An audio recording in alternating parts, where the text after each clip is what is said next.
Good evening, everybody. Thank you so much for coming tonight. Get this microphone up here. I'm Bob Carey from Warren, Reno, and it is my honor tonight to be able to present to Bill Chapman the Chamber's highest award, the Distinguished Citizen of the Year. It has been my honor to also work with Bill Chapman at Warren, Reno. It's an honor to work with him because he is a lawyer's lawyer. And he's got that rare combination of great judgment, great skill, and great humility. In 40 years of practice, Bill has distinguished himself as a lawyer, winning cases for big clients and small clients, for nonprofits such as the McDowell Artist Colony, and for national news organizations like the Associated Press. And Bill has always been a great mentor to young lawyers. And he's like a guide with a flashlight that goes in front of you so you can follow and not get lost. The cornerstone of Bill's advice has always been, it's not what you can do, it's what you should do. And I think those words are a guidepost for Bill's view of the law as a profession and a privilege. Those words also reflect a deep sense of civic duty. And that's what we're here tonight to celebrate and to honor Bill Chapman for. Bill's contributions to our community are an example of exactly that, of what you should do. And for 40 years, Bill has given his time and his talent to many vital community organizations. He has supported organizations for the mentally ill, for legal services for the poor, for programs for young kids. And Bill has done remarkable work for such organizations as the Carolyn Jenkins Estate, the Campaign for Legal Services, the Boys and Girls Club, United Way, Fellowship House, Concord Hospital, NHPR, the Humanities Council, the ACLU, and countless other organizations. And he has made these contributions and done remarkable work for these organizations and for the community in the very same way that he practices law, with great judgment, with great skill, and great humility. And so it's my honor to introduce Bill Chapman and to present to him the Distinguished Citizen of the Year Award.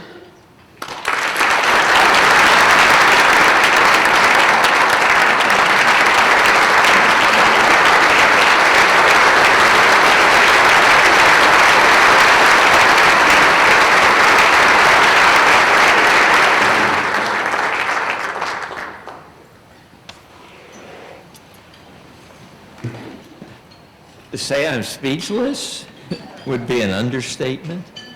Bob, I don't know what to say. Maybe I shouldn't say anything and just leave it at that, you know.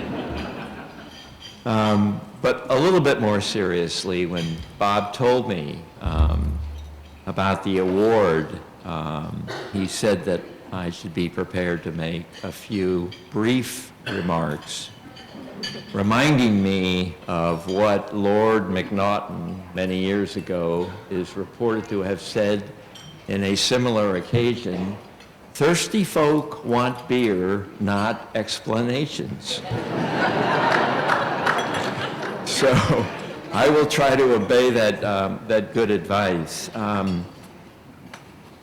But I hope it comes as no surprise that being recognized as the 2017 Citizen of the Year honor is something that I will cherish for the rest of my life. And I am so deeply gratified and thankful for it. And I want to thank Tim Sink and the Greater Concord Chamber of Concord for recognizing me. And when I thought about it, what I really realized is just how fortunate I've been and how much my life has almost always been blessed by good luck and good timing. And I say almost because there have been some occasions, one in the very recent past, where Lady Luck wasn't really looking on me and should have left my bike on its training wheels so that I would not have fallen over and been in the condition I am tonight. But bear with me, I won't keep you long from beer.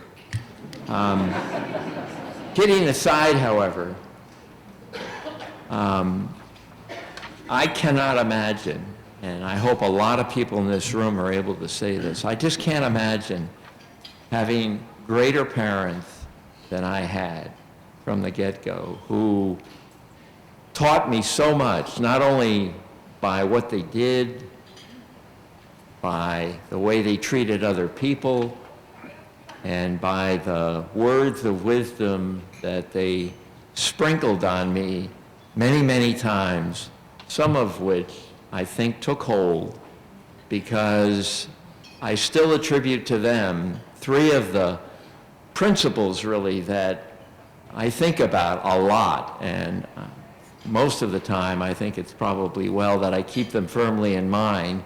But the first one is, and I can hear my mother saying it right now, no one has a monopoly on wisdom.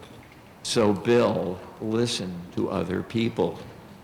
Another one was, and again it comes from my mother, what you don't say today, you can always say tomorrow, if you still think it's such a good idea. And of course, my father taught me that words are pretty cheap and it's deeds that count, and that's where the action really is. But the good fortune that I had growing up didn't stop there. When I came to Concord, it was the result of pure luck. A question after a class in law school led the professor to ask me, just totally out of the blue, what do you think you want to do when, you finish law school and begin to practice? And I didn't want to practice in the city, and I said, I'd love to practice northern New England, maybe an hour from Boston. And he said, well, I clerked for a firm in Concord. I think they had some really good lawyers, and I'd be glad to write you a letter of recommendation. Now, how cool is that? The firm was Orr & Reno, and a few months later, in June of 1971, I had the pleasure and the honor of meeting Bob Reno, and I think there are probably a number of people in the room who know Bob and respected him greatly. He was a superb individual who played on a very big stage and contributed wherever he went and whatever he did. And I had a very nice conversation with Bob that afternoon, and he took me down the hall, and on the way down the hall, he said to me, I'd like to introduce you to one of my senior partners, Charlie Toll. And again, I think there are probably people here who have heard of or knew Charlie Toll. I had heard about him all my life. We lived in northern New Jersey for a while, and my father would take me down to the Princeton game because he had played football with the then Princeton coach. And on the way to and fro the games, he would tell me about the games that he played against Princeton when he was in college. And that's where I first heard about Charlie Toll. Well, it took me maybe 15 minutes talking to Charlie to realize this was the man that I'd heard about. And so I knew, because of that coincidence, that I'd come to the right place. And I've never looked back. You can imagine the following year when I graduate, I come to Concord. I start practicing with Bob and Charlie and Dudley Orr and Malcolm McLean and Chuck Leahy and Ron Snow. I mean, how cool is that? I mean, think about it, a young lawyer, and those are his mentors. Those are the people that he's working with. Those are the people that are involved in the community and are really showing him exactly the way to live in a small northern New England town. And I think it's pretty hard not to do the right thing when you have people like that surrounding you doing the right thing.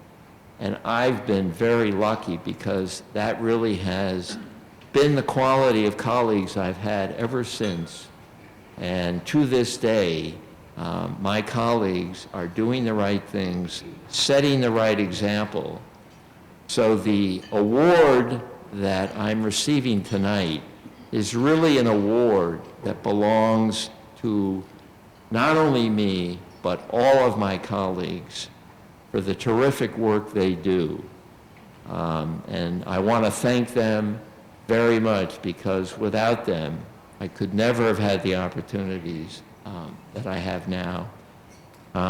Let me just close by recognizing Mary Louise Hancock. I mean, if you want to talk about a model citizen, somebody who deserves the special recognition that she's getting tonight, she personifies it. So I think, can't say enough about her. And then finally, I want to again thank the Chamber, and I hope all of you will join me in congratulating the Chamber on all the good work they do for all the citizens of Concord.